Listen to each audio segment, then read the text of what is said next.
Hey guys, this is Gauntlet with Gauntlet's Race Mod.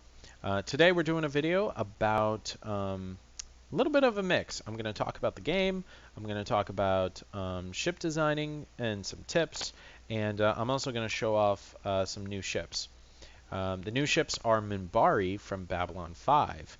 You might have seen my Charlene Warcruiser sitting over here from earlier.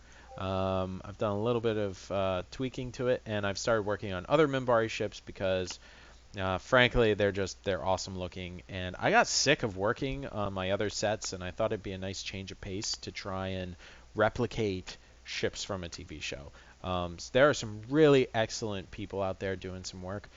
Big shout out for Mr. Star Trek, who does amazing work replicating every single Federation ship you can imagine. Um, there's other guys out there doing some amazing work, so I just thought I'd point that out. Um, yeah, so I figured I'd take a stab at it too. Before we get into showing off the ships, I do want to mention something about hotkeys. Raven X from the forum, he asked me what hotkeys I use in these videos, and I don't use any. I use no hotkeys. It's all the mouse. The only things I'm doing is I can hold my middle mouse wheel and twist for rotate. So that saves me a little bit of time, I guess. I do have it set up so I can scroll the game using my arrow keys, or sorry, AWSD actually. I changed it to AWSD. So there's that, and that's it. Nothing with the ship designer though. That's all mouse work. It's just that in the videos I'm usually hiding the mouse so you can't see it. Okay, moving on. Here's the Charlene Warcruiser. Spent a lot of time trying to find a good color scheme. Ocean Inverted was a close second to this. Really gave it a nice blue, but ultimately Lavender Inverted gave me green for the weapons, which Minbari have big green lasers. I couldn't not do it. Teal is not quite the right color. Neither is, but they do have some purple in their ships, and I try to use textures that would be dark enough to make it stand out against the background and not be too bright. It works. It's not perfect. I'm looking forward to being able to tweak the colors on ships a lot more. That is not a big gripe, though. No big deal. So that's a Charlene Warcruiser. I forget what this one's called. It starts with a T, and they call it a war frigate. Came out pretty well. And we'll be dissecting this one in a moment, but it could be more accurate. These tube lasers on the sides there, they should really be lower on the fins, so we're getting a little bit away. But overall, I think this came out really well. It might need to be a little bit wider, so I might look into tweaking that some more. It's not quite done. Then we have the Niall Heavy Fighter. This was a pain in the ass to replicate, but I think I did a good job. I made sure I got every little sort of spiky bit that I could, and I tried to get all the fins to the right size. They're not all quite right. These top ones on the three wings should be a lot wider, but they're okay. And then I did get the sort of, I guess, gun ports or whatever they are, the big roundy things that glow. I got those right. Those are the right shape. They're oblong. They are not perfectly circle. Um, so I'm happy about that. And overall, the wings and everything are the right shape too. So yeah, we'll be looking at that ship as well in a moment. And then we have the scout version of that. This was also in the show, albeit briefly. And there you go. Cool. So, and just for giggles, here's a group shot. Here's a fleet shot. I think the ships are all working really well together. I'm liking the scale I've got going on here. They look right. And yeah, the Minbari alive and well and shooting big green lasers. So really happy with that. All right. So we've shown off the ships. Time to get into the ship designer for some more tips. Let's start with the frigate here. When I was designing this ship, the first thing I did was figure out the ribbing. So I placed a dummy part to start with. It's so deep on the inside you can't see it. But that being said, it's not a bad idea to make those invisible regardless. You can do that with the hide part button, as you can see on the bottom right. Obviously, it's in the inside of that mall. You can't even see it. But if you're afraid of something showing through that you don't want to, well, Hyde Park guarantees it, so no big deal. And then I placed what I would call the whale bones. I got the idea from doing a June Jular ship, the first fan ship I did, where I played with these tubes, and it kind of inspired me. And I thought, you know, I'm gonna need that part for Minbari later on, and yeah, I definitely did. And I placed them, got them to the rotation I really wanted to, then did that on the bottom as well, and then I'm like, okay, I just need to fill in with the ribs. And I saw a piece, I knew what piece I was going to use, so I knew the overall shape. I knew I needed a lot of them, so I attached one to another, to another, to another, to another, and then I started sizing from the back going forward. As I went forward, I figured out I'm going to need to rotate a bit to avoid clipping and having little parts coming out of the tubes there and keep with the overall angle. You know, is it perfect? No, but it works pretty well. It worked out pretty well. Yeah, so I'm happy with that. I'm not certain how I could do that piece better. And that's really my gauge of success. If I can't think of a way to do it better, then I guess it's the best I can do. So, yep, there you go. Then I added the sort of structural wing points, just using pictures online as a guide. I play a lot with scale. You can get different shapes depending on scales. So if we go to scale here, you'll see this piece is like extended by 407 points here. I mean, that's huge. And as you can see, at a more natural 100, let's raise that up a bit so you can see it. It's a total curve. So keep in mind what happens if you stretch things. That is how you can get some unique shapes that you might not see in the ship designer. The other tip I will say is think about surfaces too. Whenever you're using something, just the surface, one surface of a part might be useful, and you can just sink it into the rest of the design. So yeah, sinking and twisting the shapes using the scale can really help. I really try to avoid going too far with the scales because I think it ruins certain textures. But if you go with the right sort of color set, it's not that big a deal, especially with the Iconian parts because they're so organic. It's not nearly as big a problem as it would be with the Drengen or the Terran parts. So that's a little bit about how I designed that ship. The other part is offsetting. Let's talk a little bit about offsetting. We'll use, we'll use the Nile heavy fighter here. So first up, and here's where the video is going to get a little gripey. I can't pause rotations. I can't pause animations. It doesn't work. It's very annoying. See, I'm clicking the pause button. Nothing's happening. They gave us the ship designer of the gods. I mean, Loki and Thor would play with this ship designer. It's fantastic. So overall, I mean, I'm just stunned at what we can do with this thing. But of all things, the pause button does not work. And that's a shame, because now I have to stop every animation, and I would have to redo them later on, which is a huge pain in the ass. The other thing about the pausing is it did work during beta, but as soon as you paused, if you added a part, it unpaused everything. So as soon as you added a part, everything was moving again, and that was effectively useless, because once you place a part, you need to tweak that part, or you need to place another part, or you need to shift it to the left or the right or Z dimension, whatever. There's a million things you need to do. If I say pause, just pause. Really, there should be one button that just says pause animations up here or something, and it pauses all animations and does not play them until I click it again. That would be fantastic. All right, at any rate, let's rotate this thing correctly. Dink. There we go. All right, here we go, our nice still thing. A little bit about offsetting. Offsets kind of lie to you. Not everything is as it seems. And it depends on the shape you attach to. These are attached to this circular piece, and you'd think everything would be perfectly symmetrical, because that piece is, well, it really looks symmetrical, so I think it is. But something about the placement wasn't quite right. And so you can see that this is at Y 6.1, whereas these are at 6.9. Even though I used the symmetrical hardpoint that was their analog, that was their counterpart, so it really should have been even, but if you put this at 6.9, it's obviously not. That might be me. It's not necessarily a bug, but my point is you want to be really careful with your offsets and really eyeball things quite a bit.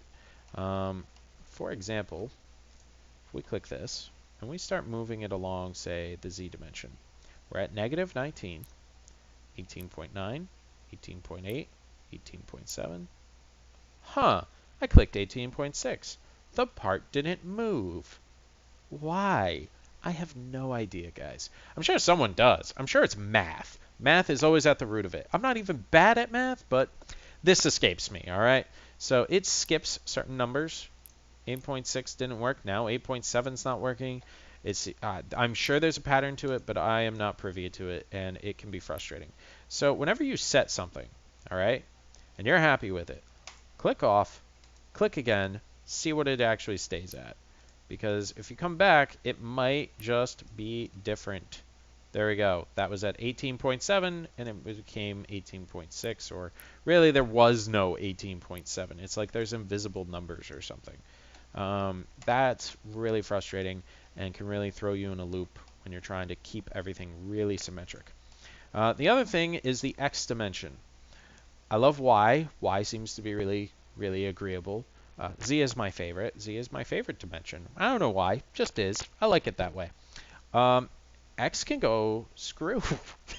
X is a problem child of all the dimensions, and it's usually because when you do one side, you have to do a certain direction.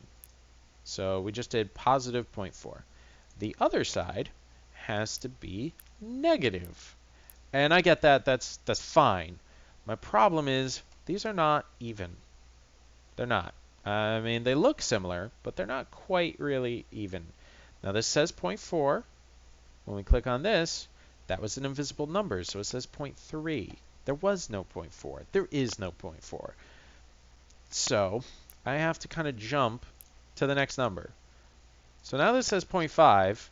This says 0.4. But they are perfectly even now. They are at the same height now, whereas before they weren't. All right, let's see that again. 0.5, right? 0.4. It's not even, and it's actually 0.3. There is no 0.4. That is, I can't explain how frustrating that is. I don't know why.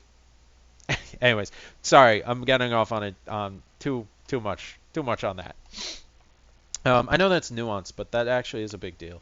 So if you're really trying to really make something beautiful and perfect, you got to pay a lot of attention to those offsets. Honestly, that takes the most time. Making things symmetrical, making them offset. Now, why is that so important? Mostly compound parts.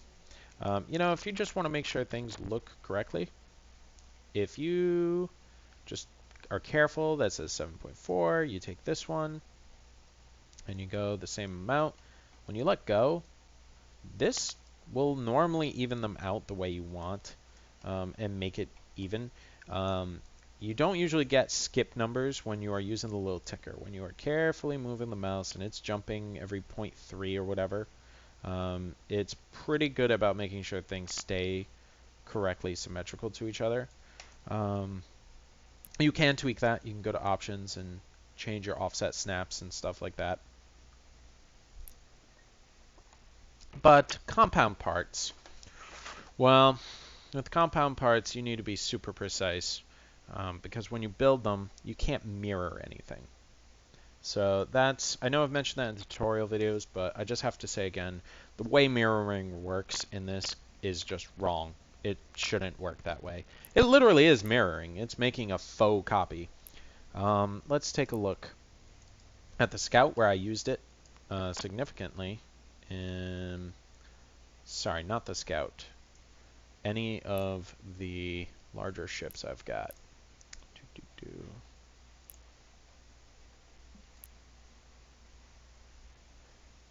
There we go. This guy's got mirroring going on all over the place. I thought it might be too hard to construct without. I couldn't get anything to be too precise. But that means I can't compound part him because this is not a real part. It's just a mirror. I really hope Stardock changes that so that when you click that, it copies the part and places it there. And then you can move it independently and screw it up. And you know what? I know people will make bad mistakes because it will work that way, and it maybe doesn't mean it's mirror anymore. It's mirror copy, but it will be better for advanced users. And frankly, only advanced users really care about things like mirroring parts. I think the people who just come in here and play around, shove a few things together, all the power to them. You know, it's a sandbox, and good for them. But I don't think we need to be forgiving to them about making mistakes with advanced tools. You know, if you want to have a good time, you can do that, and you don't need the mirror tool. Make the mirror tool useful to the advanced users. Or not, whatever. Compound parts, though, really hate mirrors, and compound parts that you attach compound parts to are also a problem. So yeah, I really wish mirrored pieces would copy and then they would work with compound parts as well. So that's a little bit of a gripe. So be careful with your offsets. Don't mirror things that you want to make into a custom part. And yeah, have a lot of fun with ship designing. That's basically the essence of this video. The only other thing I'll say is the biggest lesson I have learned is naming conventions. Your ship names are going to be those file names in your folder. Under My Documents, you have a Designs folder, and they don't subdivide templates, components, and ship designs. They're all chucked into one big folder. So that's another change I really hope that they make. It would be really handy if there was a separate folder for templates and a separate folder for components. It would make it a lot harder if you play with the files to screw up and accidentally delete all your ships like I did that one time. So yeah, that would be really nice. But what I recommend is that you always name templates like so. If you can see there, 0 dash whatever. Just start with 0 or Z. Either way, they'll alphabetically put it at the very beginning or the very end, and that way it won't be your templates won't be interspersed with all your other whatever designs. Honestly, I'd really recommend 0, not Z, because if you name a ship Zealot, then it's going to interfere. And I learned that the hard way. I made a pretty serious error when I was using my custom ship components, and as you can see, they're all named without a 0 in front, and I can't resave these. So that's another feature we could really use. It's great that we can finally edit existing ship designs, but we really need the ability to save, just to edit and change the name, if nothing else, of components and templates. Honestly, I should be able to delete components from here too. Like, it just doesn't make any sense that I can't delete these from the game to me. Like, you shouldn't, yeah, it's just a little weird. But hey, you know, not the end of the world. But I can never really rename these, so now they are stuck interspersed with all my regular designs, and I have to be careful with my file structure. I have actually tried just renaming the file to 0 dash whatever, and it seems to work without breaking designs. It will still show up in the game as its original name, but in the file structure it'll be named differently. I don't know why that would work. That goes against what I understand usually. Like, you rename the file, the game shouldn't be able to figure out what file that was, but it must be reading the files and looking for internal names or something. So that's pretty cool, but I don't trust it, so I'm not doing that, and I'm just totally griping about nuance now. So at any rate, that's my tips for the day. Thank you very much for listening. The game is fantastic, and I love the ship designer, and we are so lucky to have it. It really is a surprise to me that this got so much love and attention, and special thanks to Stardock, and thank you all for those of you who have commented or subscribed, especially on the forums. Those of you who've commented there, really appreciate it.